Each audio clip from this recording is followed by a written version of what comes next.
Hello అండి, బాగున్నారా? ఇవాళ మీకు నేను ఒక డిఫరెంట్ అయిన టేస్టీ హెల్దీ స్నాక్ రెసిపీ చేసి చూపిస్తానండి. చాలా టేస్టీగా ఉంటుంది. అది కూడా నేను ఈ రెసిపీని చిలకడ దుంపతో చేశాను. ఇంట్లో పిల్లలు కానీ పెద్దలు కానీ ఎవరైనా చిలకడ దుంప తినకపోతే వాళ్ళకి ఈ విధంగా స్నాక్ చేసి చూపించండి. చాలా ఇష్టంగా తింటారు. ఇకపోతే రెసిపీలోకి వెళ్ళిపోతే ఇక్కడ నేను 300 గ్రాములు చిలకడ దుంపలు తీసుకున్నాను. ఇవి 4 పీసెస్. ఇవి శుభ్రంగా మట్టి లేకుండా కడుక్కొని ఇలా కట్ చేసుకుంటున్నాను. కొంచెం పెద్ద పెద్దగా కట్ చేసుకుంటే చాలు. ఇలా తొడాలన్నీ తీసేసి పెద్ద పెద్దగా కట్ చేసుకోవాలి. మట్టి లేకుండా బాగా కడుక్కోవాలి. అది మటుకు మర్చిపోకుండా చూసుకోండి. మీ ఇంట్లో ఎవరు చిలకడ దుంప తినట్లేదా? ఒకసారి ఈ రెసిపీ చేసి చూడండి. చాలా టేస్టీగా ఉంటుంది. అందరూ ఇష్టంగా తింటారు. ఇంకా టేస్ట్ అయితే నెక్స్ట్ లెవెల్లో ఉంటుంది. ఇప్పుడు ఈ చిలకడ దుంపని మనం ఉడకపెట్టుకుందాము. ఇలా స్టీమింగ్ పద్ధతిలో ఇడ్లీ పాత్రలో పెట్టి ఉడకపెట్టుకోవచ్చు. మీ దగ్గర స్టీమర్ ఉంటే స్టీమర్లో అయినా ఉడకపెట్టుకోవచ్చు. కానీ కుక్కర్లో వేసి ఎక్కువ వాటర్ వేసి ఉడకపెట్టకండి, నీరు వచ్చేస్తుంది. చిలకడ దుంప టేస్ట్ కూడా అంత బాగోదు. ఎప్పుడైనా చిలకడ దుంప ఉడకబెట్టేటప్పుడు ఇలా స్టీమ్ చేసి ఉడకబెట్టుకుంటే చాలా టేస్టీగా ఉంటుంది. మీడియం ఫ్లేమ్లో 15 మినిట్స్ ఉడకబెట్టాను, అంతే చాలు. ఇదిగోండి, మన చిలకడ దుంపలు ఉడికిపోయాయి, రెడీగా ఉన్నాయి. ఇలా కూడా తినేయచ్చు తినే వాళ్ళకి. నాకైతే చిలకడ దుంప చాలా ఇష్టము. కానీ మా ఇంట్లో కొంతమందికి ఇష్టం ఉండదు. అలాంటి వాళ్ళ కోసం ఈ రెసిపీ చాలా బాగున్నది. అందరూ తిన్నారు ఇష్టంగాను. మీరు కూడా ట్రై చేసి చూడండి. 15 మినిట్స్ మీడియం ఫ్లేమ్లో ఇడ్లీ పాత్రలో పెట్టి ఉడకబెట్టుకుంటే చాలు. ఇడ్లీ పాత్రలో అయినా స్టీమర్ పద్ధతిలో అయినా మీడియంలో 15 మినిట్స్ ఉడకబెట్టుకుంటే చాలు. ఇలాగ కొంచెం చల్లారాక ఇలాగ దానికి ఉన్న స్వీట్ పొటాటోకి ఉన్న తొక్కంతా తీసేస్తున్నాను. ఇదిగోండి, మన స్వీట్ పొటాటో రెడీగా ఉంది. ఇక్కడ చిలకడ దుంపని మనం ఒక మిక్సీ జార్లో తీసుకొని ఇలా ముక్కలుగా చేసి వేసుకుందాం. ఇప్పుడు మనం ఒక చిలకడ దుంపని పేస్ట్లా చేసుకుందాము. ఇక్కడ నేను అరకప్పు పంచదార తీసుకున్నాను. మీకు పంచదార ఇష్టం లేకపోతే డేట్స్ కానీ బెల్లం కూడా తీసుకోవచ్చు. హాఫ్ కప్ క్వాంటిటీలో ఇలాగ పంచదార వేసుకొని గ్రైండ్ చేసుకోవాలి. ఇలాగా ఒకవేళ మెత్తగా గ్రైండ్ అవ్వకపోతే పాలు కూడా వేసి గ్రైండ్ చేసుకోండి. ఇక్కడ నేను ఒక ప్యాన్లో 1 టేబుల్ స్పూన్ నెయ్యి వేసుకున్నాను. ఒక హాఫ్ కప్పు ఉప్మా రవ్వ వేసుకున్నాను. అవి వేసుకొని ఇలా ఫ్రై చేసుకుంటున్నాను లో ఫ్లేమ్లో.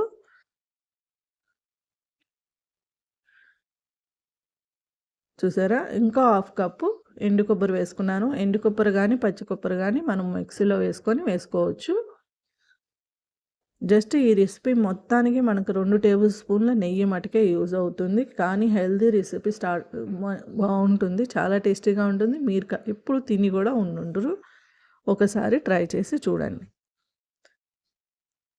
ఇక్కడ కొబ్బరి ఉప్మా రవ్వని కొంచెం వేపితే చాలు. మరీ కలర్ మారే వరకు వేపకండి. ఎందుకంటే మన రెసిపీ కలర్ మారిపోతే టేస్ట్ అయితే బాగుంటుంది. కలర్ మారిపోకుండా ఉండాలి అంటే అదే కలర్లో చూడడానికి మంచిగా కనిపించాలనుకుంటే కలర్ మాడకుండా చేసుకోండి.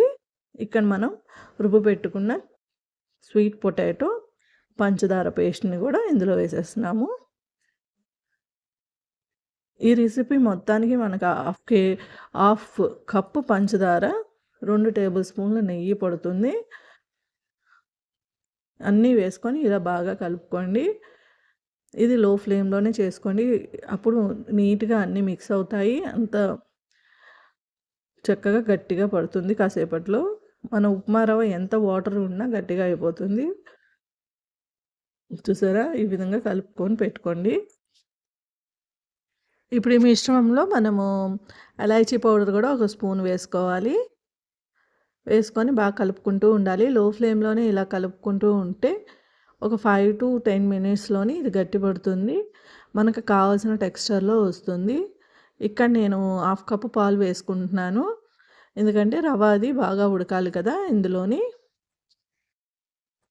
ఇక్కడ నేను చిటికెడు పసుపు వేసుకున్నాను. ఇది ఫుడ్ కలర్ అయితే కాదండి. చిటికెడు పసుపు వేసుకున్నాను. మంచి కలర్ కోసమే వేసుకుంటాం ఇది. ఇదేమి టేస్ట్ మనకి రాదు, కలర్ మటుకు వస్తుంది. ఇలా కలుపుకుంటూ ఉండాలి. లో టు మీడియం ఫ్లేమ్‌లో పెట్టుకొని కలుపుకుంటూ ఉంటే సరిపోతుంది. చూసారా, వితిన్ 5 మినిట్స్‌లోనే ఇది ఇలా గట్టి పడిపోతూ ఉంటుంది. ఈ విధంగా గట్టిగా అయితుంది. ఈ విధంగా గట్టిగా అయ్యే వరకు మనం కలుపుకుంటూ ఉండాలి. ఇక్కడ మనం హాఫ్ కప్పు ఉప్మా రవ్వకి హాఫ్ కప్పు పాలు వేసుకున్నాము. హాఫ్ కప్పు ఎండు కొబ్బరి కూడా వేసుకున్నాము. చిలకడ దుంప, పంచదార అంతేనండి ఈ ఇంగ్రీడియెంట్స్. రోజు మన ఇంట్లో ఉన్న వాటితోనే చేసుకుంటున్నాము. ఇలా గట్టిపడ్డాక ఇలా కడాయి అంతా స్ప్రెడ్ చేసుకొని ఇదంతా మిశ్రమాన్ని చల్లారనివ్వండి. చల్లారాక ఈ విధంగా ఉండలు చేసుకొని పెట్టుకోవాలి.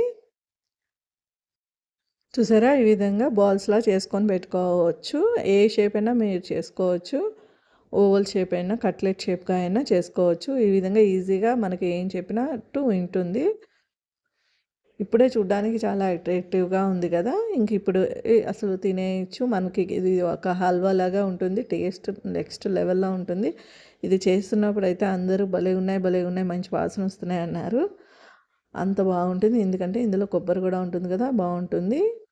అలాగా బాల్స్ అన్నీ చేసి పెట్టుకున్నాక ఇక్కడ నేను ఒక ప్యాన్‌లో 2 టేబుల్ స్పూన్లు నెయ్యి వేసుకున్నాను. 2 టేబుల్ స్పూన్ నెయ్యిలోని ఇక్కడ ఇలా 1 బై 1 2 బ్యాచెస్‌గా వేసుకొని నేను ఫ్రై చేసుకుంటున్నాను. ఇలా మీడియం ఫ్లేమ్‌లో జస్ట్ ఇలాగంటే వచ్చేస్తాయి. ఇక్కడ నాన్ స్టిక్ ప్యాన్‌లోనే ఫ్రై చేయాల్సిన అవసరం అయితే లేదు. కావాలంటే మీరు ఐరన్ కడాయిలో కూడా ఫ్రై చేసుకోవచ్చు.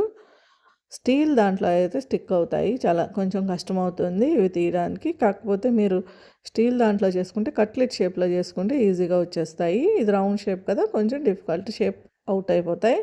ఈ విధంగా 2-3 నిమిషాలు ఫ్రై చేసుకుంటే చాలు, మంచి కలర్ వస్తాయి. ఇదిగోండి మన tasty tasty sweet potato balls ready అయిపోయినాయి. మీ పిల్లలకు కానీ, మీ ఇంట్లో పెద్దవాళ్ళకి కానీ ఎవరికైనా పెట్టి చూడండి. చాలా ఇష్టంగా తింటారు. టేస్ట్ నెక్స్ట్ లెవెల్‌లో ఉంటుంది. ఒక్కసారి ట్రై చేసి చూడండి. నచ్చినట్లయితే మర్చిపోకుండా సబ్స్క్రైబ్ చేయండి, లైక్ చేయండి. మీ కామెంట్